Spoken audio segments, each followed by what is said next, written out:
Hi, welcome back to the channel. This is the PlayStation Portal, and now that the hype has died down on the system, I want to answer one question. Nearly a year later, is the PlayStation Portal still worth it? Stick around as I explore the design, specs, and my favorite parts about the PS Portal. I completely missed the mark on the release for the system. I knew it was out, I had seen pictures, I had even seen a few videos on my YouTube feed. However, at the time, I just really didn't care to buy a PlayStation Portal. Why would I? I have my PS5 at home connected to my monitors here.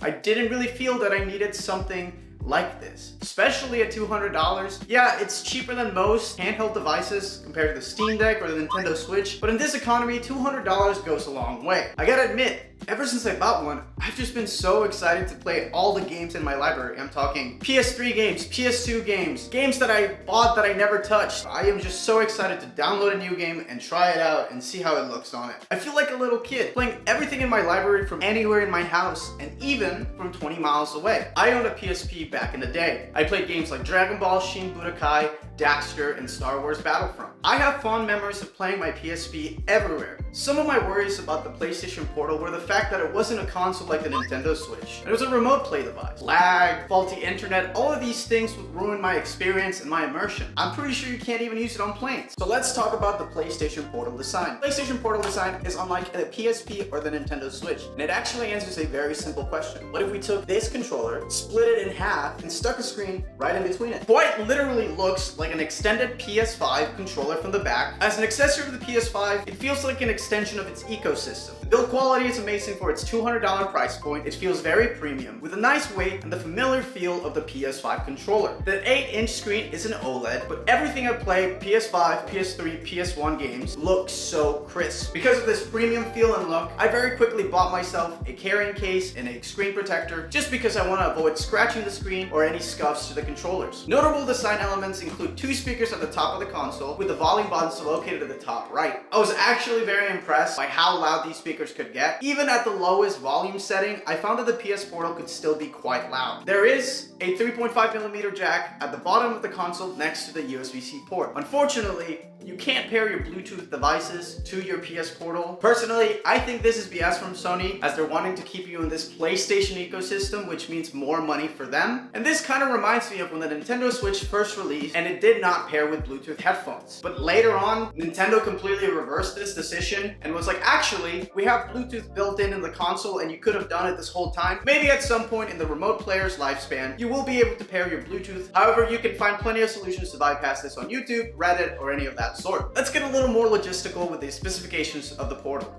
The PlayStation Portal features an 8-inch LCD screen capable of 1080p resolution and 60 frames per second. It has a 4,370 milliamp battery, with Sony claiming 8 to 9 hours per charge, but users actually report about 4 to 5 hours with normal usage. Sony recommends 15 megabytes of Wi-Fi for the best experience with your Portal, though it can run on as little as 5 megabytes. Given that it is only a remote player, there isn't any other crazy hardware, and most of the other technology is just what you can find on a PS5 controller, such as the haptic triggers, the microphone, and so on and so forth. A unique feature I didn't know about when I bought the PS Portal that I was really happy to find out is that it can actually serve as a second controller, meaning that if a friend ever comes over wanting to beat you on college football, you can show them who's boss right there and then without having to go to GameStop and drop $70, $80 on a brand new PS5 controller. If I can afford to spend an extra $130 on a PS Portal and I get a remote player instead of just buying one controller that I can only use when a friend comes over, I'm gonna choose the PS Portal anytime. The setup process for the PS Portal is simple. Ensure your PS5 is turned on and remote play is activated in your system settings. Sign into your PSN on your PS5, pair the Portal with your home Wi-Fi,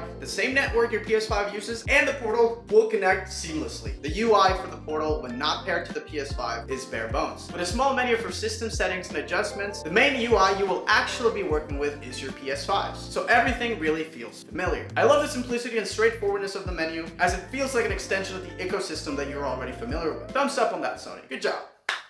To test the performance of the PS Portal, I played PS5, PS3, PSP games, PS1 games, any emulator I could find from any part of my house. It worked extremely well. There were occasional lag or drops of quality, but these were minimal. Even 20 miles from home, at my friend's place, with okay Wi-Fi, the Portal worked fine. This made me even more excited about owning one. If there are stream issues, you will see an icon pop up, which I've only ever seen a handful of times. games. As I mentioned, the PS Portal can play any game in the PS5 gallery, including PS Plus games from all previous console generations that are available on the PlayStation Store. Imagine my joy playing Daxter in the PSP in 2024. Note that you can't play games that need to be streamed. As you know, some games such as Resident Evil are free for PSN Premium Plus members, however they can only ever be streamed to your console and you can't actually download them. You can't stream Netflix or other non-game apps to the Portal. If you try, you're gonna be told that you need to turn HDCP on, but then once you come back all excited because you think you figured it out, they're gonna tell you, hey, actually it's impossible for us to stream to your device. Let's talk about the main pros and cons of the PlayStation Portal. Pro,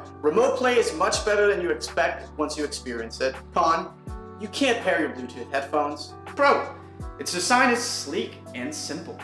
Con, you'll likely want to buy a screen protector and a carrying case to protect the screen and the joysticks. I love the design, but it is a little bit awkward and it's not as versatile as the Nintendo Switch Lite. Pro, it will make you excited to catch up in your game library backlog. Con, the speakers can be quite loud. So if you're in a quiet environment, or if you're older, a parent, something like that, and you have a baby sleeping next to you, it's really hard to actually game with sound on using the PlayStation Portal speakers. The PlayStation Portal excels as a remote play device.